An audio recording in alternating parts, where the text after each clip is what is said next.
Jai students and welcome to the official YouTube channel of Nimbus Defense Academy. Today I am going to make a very important announcement with you. आपने इस video का thumbnail देखा होगा तो definitely you will get to know कि this is regarding a free batch of economics जो हम YouTube पर रन करने वाले हैं. But before I come to the actual news, हमें पहले डिस्कस करना चाहिए regarding the subject called economics and जो उसकी weightage है in your defense exams like your CDS and also for your CAPF. Okay? तो मतलब हम दोनों एग्जाम के पॉइंट ऑफ व्यू से इस चीज को एनालाइज करेंगे कि एक्चुअल में जो सब्जेक्ट है आपका इकोनॉमिक्स का, क्या ये इतना ज्यादा एक्चुअल में मायने रखता है, क्या इसकी इतनी एक्चुअल में वेटेज है, क्या इतना जरूरी है कि हमें स्पेसिफिकली इसके बारे में तैयारी करनी चाहिए. और ये बात मैं आपसे इसलिए डिस्कस कर रहा हूं क्योंकि इकोनॉमिक्स एक ऐसा सब्जेक्ट है जो कुछ लोगों को तो बहुत ईजी लगता है जिनका बैकग्राउंड होता है इकोनॉमिक्स का, ठीक है, लेकिन कुछ लोगों को थोड़ा सा टेक्निकल लग सकता है. Like we have some students of arts जिनको फिजिक्स डिफिकल्ट लगता है, तो वैसे कुछ स्टूडेंट्स आपके हो सकते हैं आर्ट्स के ही जिन्होंने इकोनॉमिक्स ना पढ़ा हो, उनको इकोनॉमिक्स डिफिकल्ट लग सकता है. काफी जरा मिथ भी हैं इसके रिगार्डिंग कि बहुत सारे ग्राफ पूछे जाएंगे, मैथमेटिकल इक्वेशंस आएंगी आपकी. तो जो भी मिथ्स हैं इसके रिगार्डिंग वो मैं बस्ट करूंगा, कौन से टॉपिक से क्वेश्चन आते हैं, कितना टाइम प्रिपरेशन में लगेगा और जो बैच के अनाउंसमेंट मैंने करने हैं उससे क्या फीचर्स रहने वाले हैं, तो वो सब चीजें भी हम यहाँ पे डिस्कस करेंगे. ठीक है, तो लेट अस स्टार्ट. तो पहले हम डिस्कस करेंगे आपका इकोनॉमिक्स एज अ सब्जेक्ट की weightage in your CDS examination. ठीक है, तो here I have some of the data जो कि आपका देखो 2020 के बाद आपका सीडीएस का पैटर्न बहुत चेंज हुआ है और उसके पहले के पैटर्न को देख के मैं तो नहीं पढ़ाता. ठीक है, there are many teachers who are still following the pattern की 2015 के बाद से पेपर में क्या आ रहा है. ठीक है, ऑब्वियसली बात है, हमें जब भी पढ़ाना है हमें प्रीवियस ईयर पेपर के हिसाब से पढ़ाना है, लेकिन प्रीवियस ईयर पेपर की रेलेवेंसी आप तब अच्छी बेटर पता लगा सकते हो अगर आप रिसेंट के पेपर्स देखोगे. तो which I have observe one thing is कि 2020 के बाद से आपके पेपर के पैटर्न में जरा चेंजेस आए हैं. उसके पहले तो आपका जो पेपर था वो काफी जरा प्रिडिक्टेबल था कि आप पता कर सकते थे कहां से क्या क्या आएगा. हिस्ट्री कम आना शुरू हो चुकी है, पॉलिटी के क्वेश्चंस बड़े अनकन्वेंशनल से आ रहे हैं. ठीक है, फिजिकल ज्योग्राफी कम आ रही है, ह्यूमन ज्योग्राफी ज्यादा आ रही है, करंट अफेयर्स में स्टेटमेंट वाले क्वेश्चन आ रहे हैं. देयर आर मेनी चेंजेस जो हमने सीडीएस में ऑब्जर्व किए हैं और उन चेंजेस की शुरुआत आपकी 2021 के बाद से हुई थी. तो अगर मैं इकोनॉमिक्स की वेटेज भी चेक करूंगा तो मैं 2021 के बाद की ही चेक करूंगा. तो आप देख सकते हो कि यहाँ पे जो आपका सबसे रिसेंट पेपर आपका हुआ है सितंबर 2023 में, तो उसमें आपके 12 क्वेश्चंस आए थे, उससे पहले 11 क्वेश्चंस आए थे, फिर 13 question, 12 question, 9 question, again 13 question. तो पिछले जो 6 पेपर आपके सीडीएस के हुए हैं उसमें आपके ऑन एन एवरेज आपके 11 से 12 क्वेश्चन तो इकोनॉमिक्स के आ रहे हैं. ठीक है, और ये वो क्वेश्चन है जो आपके कोर इकोनॉमिक्स के हैं. ठीक है, this is not something related to your policies and all. ये वो क्वेश्चंस हैं जो आपके एग्जैक्टली कोर इकोनॉमिक्स का पार्ट है, माइक्रो इकोनॉमिक्स, ठीक है, मैक्रो इकोनॉमिक्स. तो ये इन सब चीजों का पार्ट है और इतने इतने क्वेश्चन आ रहे हैं. और अगर मैं इसमें पॉलिसी के क्वेश्चंस भी इंक्लूड कर दूं तो ये जो स्ट्रेंथ है आपकी ऑब्वियसली किसी किसी पेपर में आपकी 16 भी क्रॉस कर जाएगी, क्योंकि किसी किसी पेपर में आपके पॉलिसीज के रिगार्डिंग 5 to 6 क्वेश्चंस भी आ रखे हैं. ठीक है, तो अगर हम ओवरऑल देखें तो कोर इकोनॉमिक्स के आपके 10 से 12 क्वेश्चंस के बीच में आ जाते हैं ऑन एन एवरेज. और अगर हम पॉलिसीज को भी इंक्लूड करें तो आपका जो क्वेश्चंस की स्ट्रेंथ है वो आपकी 14, 15, 16 के आसपास जो है वो रेंज करती है. और जो इस बार का सिनेरियो आपका 2023 का, उसमें भी आपको सेम चीज ऑब्जर्व करने को देखी. ठीक है, and this is not the thing only with your CDS but the same thing is happening with your CAPF assistant quadrant paper as well. तो इसमें भी मैंने 2020 के बाद का पैटर्न ही लिया है जिसमें आपके 11, 9, 11 इतने क्वेश्चंस आपके आ रहे हैं. और इसमें भी मैंने जो पॉलिसी के क्वेश्चंस है उसको मैंने इंक्लूड नहीं किया है. These are questions of your core economics जो आपका माइक्रो एंड मैक्रो इकोनॉमिक्स होता है, जिन थोड़ी सी टेक्निकल चीजें और टर्म्स भी आती हैं. ठीक है, तो ये सब चीजें हैं जो हमें डिस्कस करनी है. और यहां पे मैं आपको ये बताना चाहता हूं कि आपको लग सकता है कि इकोनॉमिक्स का शेयर तो अगर देखा जाए 120 क्वेश्चंस में से आपके 12 क्वेश्चंस आ रहे हैं, ठीक है, या 120 में से 15 क्वेश्चन आ रहे हैं, तो क्या हमें एक्चुअल में इतना वेटेज देना है? देखो, मैं आपको सिर्फ इतना कहना चाहता हूं कि अगर आप रिसेंट का पेपर देखोगे पॉलिटी का, तो पॉलिटी में आपको 10 क्वेश्चन आए थे. इस बार जो आपका पेपर था 10 क्वेश्चन आए थे आपके पॉलिटी के. ठीक है, और कुछ लोग अगर क्लेम करेंगे टेढ़ा मेढ़ा जोड़ के देखोगे तो आप कुछ लोग बोलेंगे 12 क्वेश्चन आए, तो कुछ लोग इवन कम बताएंगे, 7-8 बताएंगे आपका, क्योंकि अपनी अपनी इंटरप्रिटेशन होती है कौन सा क्वेश्चन हिस्ट्री का, कौन सा क्वेश्चन पॉलिटी का. ठीक है, तो अगर हम उस पर्सपेक्टिव से देखें तो आपके पॉलिटी से ज्यादा क्वेश्चन किसके आ रखे हैं? इकोनॉमिक्स के. लेकिन आप पॉलिटी को तो बहुत ज्यादा टाइम डिवोट करते हो, then why should not you devote such time to your economics as well? Because हमारी ना एक परसेप्शन है कि पॉलिटी आसान लगती है. ठीक है, पॉलिटी के क्वेश्चन आते रहे हैं, एग्जाम में आते रहे हैं, करेक्ट, लेकिन 2020 से पहले काफी आते थे. अगर हम रिसेंट का पैटर्न देखें तो सीएपीएफ में भी यही हुआ, पॉलिटी कम आती है, सीडीएस में भी यही हुआ, पॉलिटी कम आती है.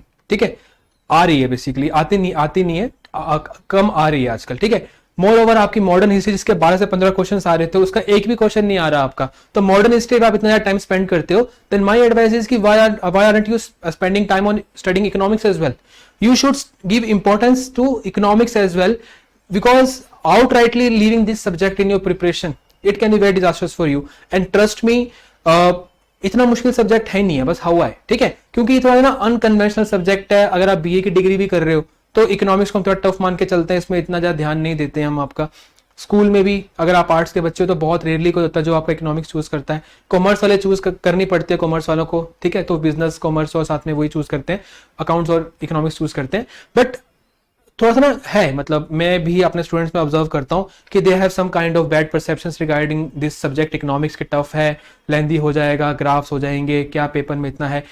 आपको मैं इतना बता सकता हूँ कि अगर आप लास्ट के 2 या 3 पेपर देखोगे सीडीएस और सीएपीएफ के, तो पॉलिटी के बराबर वेटेज किसकी है? इकोनॉमिक्स की है. मॉडर्न हिस्ट्री के बराबर वेटेज किसकी है? इसकी है. बायो के बराबर वेटेज किसकी है? इकोनॉमिक्स की है. तो अगर आपके कोर सब्जेक्ट्स के बराबर वेटेज आपको इकोनॉमिक्स दे रहा है, तो हम इकोनॉमिक्स को पेरिफेरल सब्जेक्ट क्यों माने? हम इकोनॉमिक्स को कोर सब्जेक्ट क्यों ना माने? ठीक है, तो मेरी तो ये परसेप्शन है कि हमें इकोनॉमिक्स को कोर सब्जेक्ट मान के चलना चाहिए. और जिस समय के ऊपर आपके पैटर्न्स इतने ज्यादा चेंज हो रहे हैं, तो किसी भी सब्जेक्ट को लीव करना या उसको इग्नोर करना आपकी प्रिपरेशन में आपको बैक फुट के ऊपर लेके जाता है. You can never be sure कि कौन सा क्वेश्चन आएगा.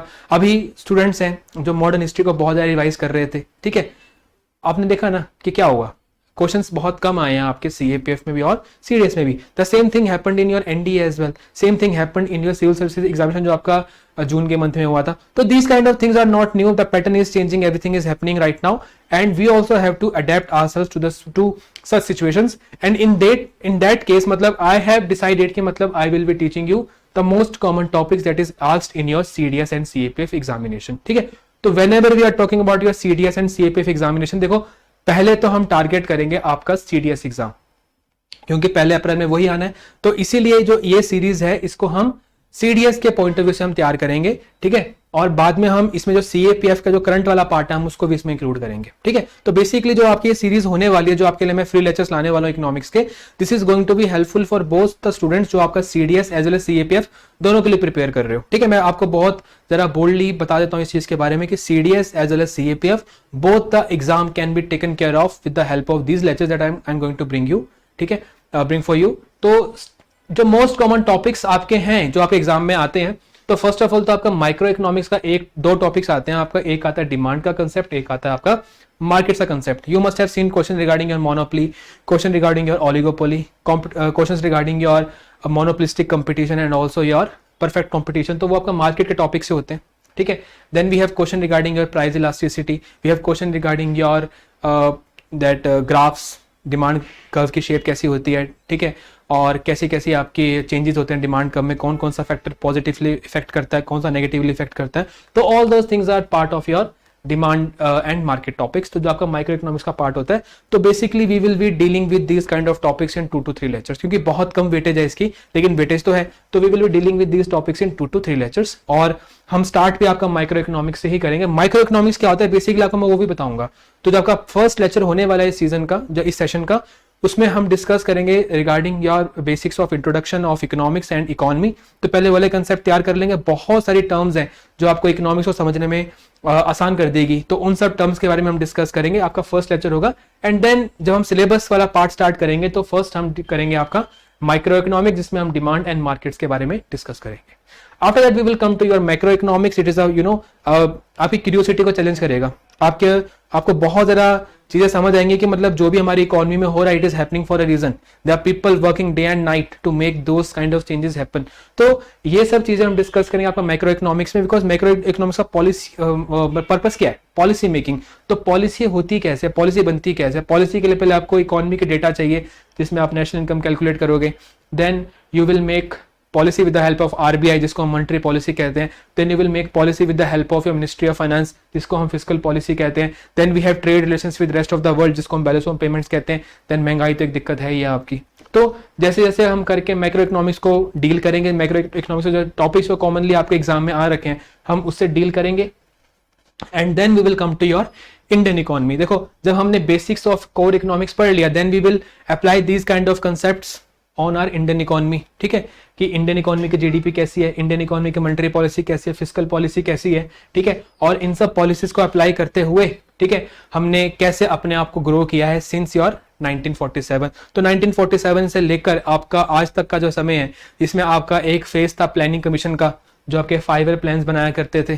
फिर आपका एक फेज आया नीति आयोग का, जिसमें आपके 3 year plan, 7 year plan, 15 year development plans, ये सब चीजें आ रही हैं। तो we will discuss about all those things basically in Indian economy. First we will discuss about कि how India grow as a fifth largest economy in the world, and does India really deserve to be a fifth largest economy in the world or not? And if we are the fifth largest economy in the world, why do we have a living standard which is far below the countries जो हमारा GDP में हमसे बहुत ज़्यादा पीछे हैं? तो ये बहुत सारी इंटरेस्टिंग चीज़ें हैं जिनके जवाब मतलब मैं आपको इस सीरीज के अंदर दूंगा, but for that to happen just wait for my announcement. Okay, तो इंडियन इकोनॉमी ने कैसे ग्रो किया हम वो डिस्कस करेंगे, जिसमें आपके 5 ईयर प्लान्स आएंगे, आपके इकोनॉमिक रिफॉर्म्स जो आपके 1991 में आएंगे, ठीक है। अब एक बहुत सिंपल सा एग्जांपल देता हूं मैं, ठीक है। अभी अगर हम देखें तो इंडिया के जो फॉरेन एक्सचेंज रिजर्व्स हैं, मतलब कि हमारे पास जो फॉरेन करेंसी है जिससे हम ट्रेड कर सकते हैं, बाहर की चीजें खरीद सकते हैं, उसकी जो हमारे पास स्टोरेज है वो आपकी है $500 बिलियन, ठीक है, which is a very huge amount, ठीक है। और ये हमने आज इतनी जरा इकट्ठी कर ली है, लेकिन 1990s के समय के ऊपर हमारे पास इतनी फॉरेन एक्सचेंज भी नहीं थी कि हम 7 डेज के इंपोर्ट्स पॉसिबल कर सके। जो हालत आपकी लास्ट ईयर श्रीलंका में हुई थी, वही हालत आपके भारत की हुआ करती थी just before the reforms of 1991। तो how we have come so far from that phase of 1991 to 2023, जहां पे हमारी फॉरेन रिजर्व जो है आपके वो $600 बिलियन से भी क्रॉस कर चुकी हैं।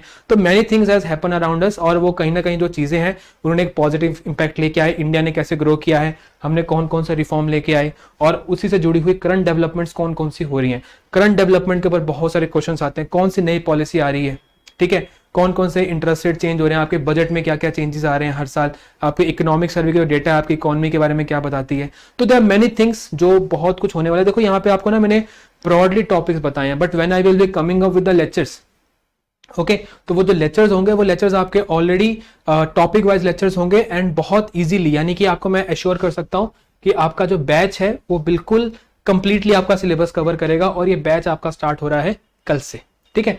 On our YouTube channel we will provide you free classes starting from 20th of September 2023, it means tomorrow, ठीक है। तो आज जब हम बात कर रहे होंगे, कल हम क्लास लगा रहे होंगे, ठीक है। तो आपको करना कुछ नहीं है, आपको सिर्फ चैनल को सब्सक्राइब करना है, और इस चैनल को सब्सक्राइब करोगे और आपको नोटिफिकेशन आएगी, और कल आपके सामने मैं लाइव हो जाऊंगा कितने बजे, 4 बजे, ठीक है। तो 5 days a week from Monday to Friday I will take 5 classes, ठीक है, एंड 4 PM के ऊपर मैं हो जाऊंगा आपके साथ लाइव। आपके जो डाउट्स होंगे मैं कमेंट्स में देखूंगा, मैं उनको एड्रेस करूंगा, प्रॉपर कंप्लीट आपका जो सिलेबस में करवाऊंगा, ठीक है। इन केस आपने लाइव अटेंड नहीं करना है तो obviously those recordings will also be available for you, but if you will attend the lectures live it will give you a feeling कि you are having a first hand experience at a learning, क्योंकि आप मेरे से उस समय के ऊपर interact भी कर सकते हो, ठीक है। तो ये जो बैच है मैं लेके आ रहा हूं, and everything that you are getting in this batch that is absolutely free, not a single penny of rupee will be charge from you. जो भी आपको मिल रहा है बिल्कुल फ्री मिलेगा। After I am done with your lectures, ठीक है, after I am done with your lectures I will also provide you practice assignment, क्योंकि जो भी हम टॉपिक्स करेंगे तो वो प्रैक्टिस असाइनमेंट्स भी दूंगा कि ये क्वेश्चन आपके प्रीवियस ईयर में आ रखे हैं, ये क्वेश्चन आपके एग्जाम में आ सकते हैं, तो उसके रिगार्डिंग जो आपकी प्रैक्टिस असाइनमेंट्स हैं वो भी आपसे शेयर होंगी, वो भी बिल्कुल फ्री। प्रैक्टिस असाइनमेंट्स के रिगार्डिंग भी कोई चार्ज नहीं है, ठीक है। See what I have observed is कि there are many channels who will provide you things related to your other subjects, but no one is actually focusing on economics, and this is a point where many students are lagging. वो कुछ ना relevant चीजों को ignore कर देते हैं। तो इसी कारण से मेरे मन में ये इनिशिएटिव आया कि क्यों ना अगर हम प्रोवाइड कर सकते हैं स्टूडेंट्स को इस प्लेटफॉर्म के ऊपर कोई एक ऐसी चीज जो बच्चों को ऑर्गेनाइज मैनर में नहीं मिलती है, ठीक है। अगर आप लेक्चर सर्च करोगे तो मिल जाएगा, लेकिन फर्स्ट टू लास्ट कोई नहीं पढ़ाता आपको, ठीक है। तो this is the initiative that I and my team has decided to take कि आपको A to Z, that is why I in the first slide also I've written कि it is economics A to Z। तो A to Z का मतलब ये है कि आपका फर्स्ट कंसेप्ट से लेकर लास्ट कंसेप्ट तक की हेल्प आपको प्रोवाइड की जाएगी, आपके अंदर कॉन्फिडेंस बिल्ड हो। इसीलिए हमने क्या डिसाइड किया है, आपको प्रैक्टिस असाइनमेंट्स में दी जाएंगी, ठीक है। For practice assignments we will provide you a link of the app, आपको बस ऐप को डाउनलोड करना है और वहां पे आपको असाइनमेंट्स मिल जाएगी फ्री ऑफ कॉस्ट, आप उसको डाउनलोड कर सकते हो। Not a single rupee you will have to pay for that, okay हाँ, बट अगर आपको कोई मटेरियल वगैरह चाहिए होगा तो उसके लिए आप मेरे से डिमांड कर सकते हो, arrangements for that also will be made to you, ठीक है। तो इकोनॉमिक्स की बुक्स भी होती है अकेडमी की, तो वो चीज को भी आप एक्सेस कर सकते हो, ठीक है। तो होलसम तैयारी होगी आपकी और प्रॉपर तरीके से A to Z आपका सिलेबस कंप्लीट होगा, ठीक है। कोई जल्दबाजी नहीं होगी, कोई फर्जीपना नहीं होगा, ठीक है। It's a honest effort from me and my team to bring towards you a subject called economics, जिसको स्टूडेंट्स इग्नोर करते हैं। और मैं कहीं ना कहीं समझता हूँ कि जिन स्टूडेंट्स का पेपर रह जाता है 1 या 2 मार्क्स से, वो कहीं ना कहीं इकोनॉमिक्स में रहते होंगे, ठीक है। तो let us just study economics, और कहीं ना कहीं अगर आप इकोनॉमिक्स के ऊपर एक अच्छी होल्ड बनाते हो तो it is definitely going to help you out in your SSBs as well. जब आपका लेक्चर्स आएंगे, जब आपके जीडीज आएंगे, ठीक है, एंड जब आपका इंटरव्यू भी होगा, तो उस समय के ऊपर they try to test your knowledge, they will give you some topics जिनका डायरेक्ट कनेक्शन होता है किससे, इकोनॉमी से। और हमारे स्टूडेंट्स का एक्सपीरियंस है क्या, मेरा खुद का experience, I have also appeared for 7 SSBs, तो whenever we got a topic of GD, तो it has some kind of link with your economics as well. So when you build that level of understanding of economics while preparing for written examination, that is definitely going to come handy while you go for your SSBs as well, ठीक है। तो it is going to be very helpful for you. All you have to do is you have to sit along with me when I'm teaching, okay. You just have to subscribe to the channel, you have to bring a notebook, you have to make the notes, assignments I will provide you, ठीक है। तो यही आपको काम करने के अलावा और कुछ नहीं करना है, आपको सिर्फ टाइम स्पेयर करना है, ठीक है। तो I will start with this series now, 5 days I will be teaching, and before Diwali we will be done with your economics, ठीक है। तो दिवाली तक हो जाएगा आपके लिए एक बढ़िया गिफ्ट कि आपका इकोनॉमिक्स नाम का एक जो सब्जेक्ट है वो प्रिपेयर हो जाएगा, ठीक है।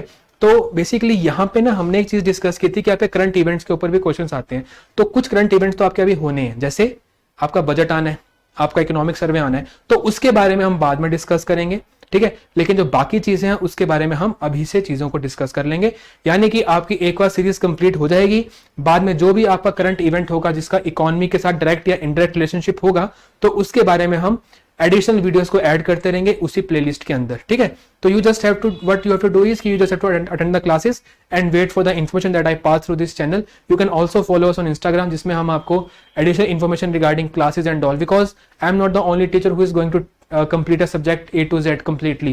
There are many teachers also who are planning that they will also teach their subject completely free on the platform of YouTube. So in order to get information regarding that, ठीक है, तो what you can do is कि you can subscribe to our YouTube channel, जहाँ पे आपको ऐसी ही videos और जो कम्युनिटी पोस्ट आपको मिलती रहेंगी, और साथ में आप इंस्टाग्राम पे भी फॉलो कर सकते हो, वहां पे भी हम अपने बैच को अनाउंस करते रहेंगे, ठीक है।